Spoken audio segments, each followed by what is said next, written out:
11 अगस्त से 13 अगस्त तक भाजपा अलग अलग विधानसभाओं में तिरंगा यात्रा निकालने को लेकर तैयारियां तेज कर दी है और इसके लिए मंडल स्तर पर बैठकें भी जारी हैं। हर हाथ तिरंगा और हर घर तिरंगा को लेकर भाजयुमो के कार्यकर्ताओं को जिम्मेदारी भी दे दी गई है। वहीं इस यात्रा को लेकर अब कांग्रेस ने बड़ा सवाल किया है और कहा है कि प्रदेश सरकार ने जो जनता से वादा किया था उसे पूरा करना छोड़ आगामी नगरीय निकाय चुनाव में लाभ लेने के लिए भाजपा तिरंगा यात्रा निकालने की राजनीति कर रही है। पहले प्रदेश की जनता से किए गए वादों को करे पूरा, जिसमें बेरोजगारों को प्रति वर्ष 1 लाख रोजगार, महिलाओं को 450 रुपए में गैस सिलेंडर सहित आदिवासियों से भी की गई वादा सहित कई मांग आज भी अधूरी हैं, जिसे प्रदेश सरकार इन वादों को पूरा करने की बात नहीं कर रही है और अब इस तिरंगे यात्रा कर चुनाव में जनता के पास जाने की कोशिश कर रही है। भाजपा अपने किए वादे पहले पूरे करे, उसके बाद ही तिरंगा यात्रा निकाले।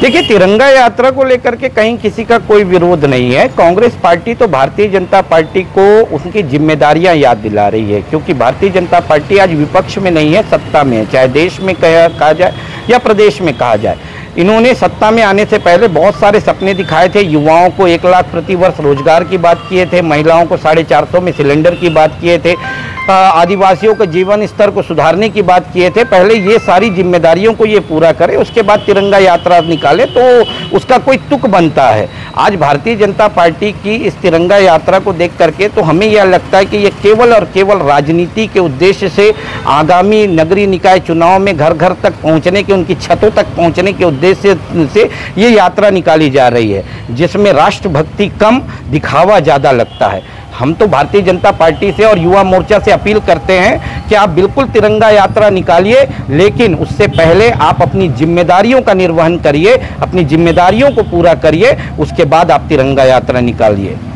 वहीं कांग्रेस के इस बयान के बाद भाजपा ने भी पलटवार किया है और कहा है कि कांग्रेस की सोच से उसका चरित्र सामने आ गया है। तिरंगे का सम्मान में कांग्रेस किस तरह से राजनीति कर रहा है, जनता इसे देख रही है। साथ ही कहा कि कांग्रेस के विरोध से कुछ फर्क नहीं पड़ेगा। भाजपा का लक्ष्य है हर हाथ तिरंगा, हर घर तिरंगा और हर दिल में तिरंगा होना चाहिए। हमारी आन बान शान तिरंगा है, जिसे लेकर हम तिरंगा यात्रा निकाल रहे हैं, जिसमें भाजपा के राष्ट्रीय स्तर के नेता शामिल हैं। कांग्रेस का विरोध भाजपा सरकार स्वीकार करती है और 11 अगस्त से लेकर 13 अगस्त तक पूरा प्रदेश और बस्तर में तिरंगा यात्रा निकालकर पूरा प्रदेश बस्तर में देशभक्ति में नजर आएगा।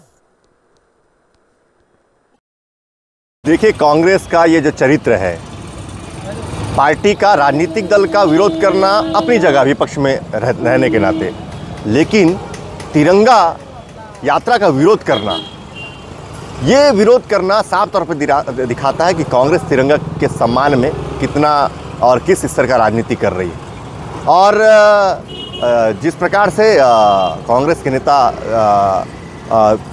तिरंगा यात्रा को लेकर तरह तरह के नेगेटिव बातें कर रहे हैं, हम राजनीतिक दल के लोग जरूर हैं, लेकिन देश के नागरिक भी हैं और राजनीति से बढ़कर हमें तिरंगा के सम्मान में आना चाहिए। हर हाथ में तिरंगा होना चाहिए, हर घर में तिरंगा होना चाहिए, हर दिल में तिरंगा होना चाहिए। लेकिन कांग्रेस यहाँ पर भी राजनीति करने को आतुर है, लेकिन हमें कोई फ़र्क नहीं पड़ता, देशवासियों को कोई नहीं फ़र्क पड़ता। हमारी शान तिरंगा है, हमारी आन बान शान तिरंगा है। और तिरंगा यात्रा को लेकर भारतीय जनता युवा मोर्चा मंडल स्तर पर बैठक कर चुकी है और 11 तारीख को बस्तर विधानसभा और भानपुरी मंडल, जो कि चित्रकूट नारायणपुर विधानसभा में आता है, 12 तारीख को चित्रकूट विधानसभा और 13 तारीख को जगदलपुर विधानसभा में हम युवा और आम नागरिकों से हम अपील कर रहे हैं और बहुत अच्छा प्रतिसाद मिल रहा है। एक देशभक्ति में सभी मय होकर एक साथ जब हाथ में तिरंगा ध्वज फहराकर, तिरंगा ध्वज लहराकर जब हम आगे बढ़ेंगे तो एक देशभक्ति का एक बहुत अच्छा माहौल बनेगा और निश्चित तौर पर एक राष्ट्रव्यापी कार्यक्रम है। और हमारे देश के जो प्रधानमंत्री हैं आदरणीय नरेंद्र मोदी जी और राष्ट्रीय अध्यक्ष आदरणीय जेपी नड्डा जी ने पूरे देशवासियों से और भारतीय जनता युवा मोर्चा के और भारतीय जनता पार्टी के सभी कार्यकर्ताओं से अपील किया है कि इस तिरंगा यात्रा में बढ़ चढ़कर हिस्सा लें।